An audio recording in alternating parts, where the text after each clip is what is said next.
Assalamualaikum and hi semua. Welcome to Charity.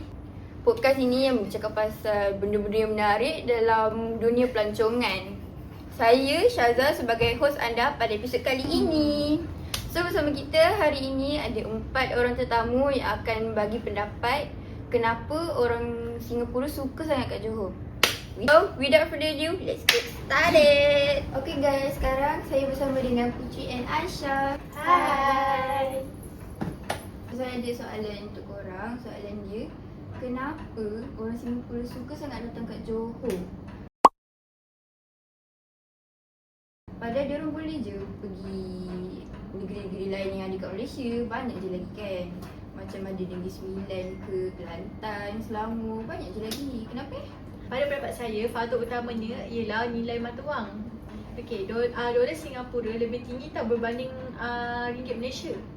Jadi dengan semua tu, diorang boleh pergi shopping, pergi cafe hunting. You all tahu kan dekat Johor ni memang food makan memang sedap gila. So basically warga Singapura memang datang sini selalu shopping lah. And then diorang boleh dapat pelbagai perkhidmatan yang lebih murah tau. Betul tu, saya pun selalu juga banyak dengar pasal benda-benda macam tu. Kalau Aisyah pula? Okey, daripada pendapat saya pula, orang Singapura ni suka datang Malaysia sebab bukan Malaysia, Johor. Orang Singapura ni suka datang Johor sebab makanan mereka yang sedap. Contohnya ialah laksa Johor, seafood, dan dekat Johor ni banyak juga kafe yang menarik. Selain tu, dekat Johor juga bukannya setakat makanan je sedap, tapi dia terdapat banyak pusat berbelah. Antaranya ialah Mid Valley South City dan Johor Premier Outlet yang menjadi tumpuan utama tarikan mereka. Lagi satu, Singapura dengan Johor kan dekat kan. So dia orang boleh je ulang-alik datang sini. Tak payahlah nak bermalam sangat pun. Betul. Datang hari-hari pun boleh. Betul. Kan? Apa Johor boleh buat untuk tarik lagi pelancong datang kat Johor? Okey, pada pandangan saya lah, Johor boleh buat pelbagai lagi festival yang menarik. Antaranya ialah festival makanan atau festival tentang budaya orang Melayu di Johor. Okay, kalau pada pendapat saya pula, korang tahu kan sekarang ni Johor Bahru tengah buat trend, tengah dalam progress, trend Johor Bahru ke Singapura. So itu pun adalah satu benda yang boleh dapat tarik pelancong Singapura datang ke Johor Bahru. Betul tu. Terima kasih untuk jawab soalan saya. Sama. Okay, so session pertama kita bersama Aisyah dengan Putri dah habis. Kita akan gerak ke session kedua. Sekarang saya bersama Akila and Hana. Oh Akila, saya ada soalan untuk awak. Apa kesan kedatangan pelancong Singapura datang ke Johor?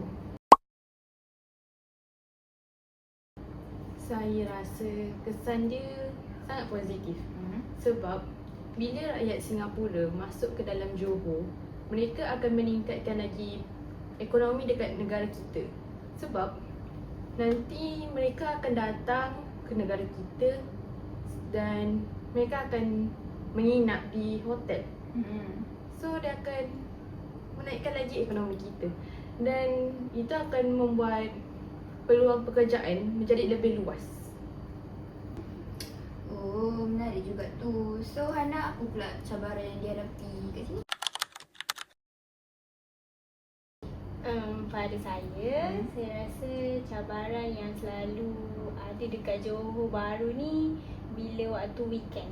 Waktu weekend selalunya orang Singapura banyak masuk dalam Johor untuk macam yang kita cakap tadi, datang nak beli belah semua kan. Jadi dia akan jadi pack, sesat dekat satu tempat je.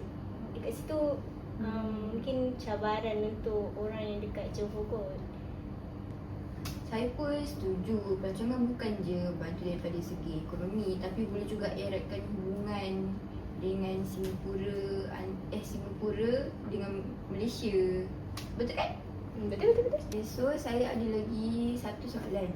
Apa harapan korang dalam sektor pelancongan Johor pada masa akan datang? Saya kalau sebagai rakyat Johor, saya rasa saya harap untuk meningkatkan lagi sektor pelancongan dekat Johor, macam menjaga kebersihan ke, ataupun improve benda-benda yang perlu dipertingkatkan. Harap Johor akan meningkatkan lagi sektor pelancongan macam jaga kebersihan ataupun improve apa-apa yang perlu ditingkatkan. Dengan usaha ni saya harap Johor akan dapat tarik lagi banyak pelancong-pelancong daripada Singapura. Tapi kita bukanlah nak tarik pelancong Singapura je, kita kalau boleh nak tarik satu dunia. Betul tu betul. So terima kasih kepada untuk hujan anda semua. So itulah antara sebab kenapa orang Singapura suka datang kat Johor. Terima kasih kepada Putri, Hana, Aisyah and Akila sebab sudi datang untuk bagi pendapat korang-korang semua. Thank you sebab jemput kita orang. Dan terima kasih juga kepada semua yang mendengar Travelty kita orang. Thank you. Saya Syazah, jumpa lagi dalam podcast akan datang. Bye.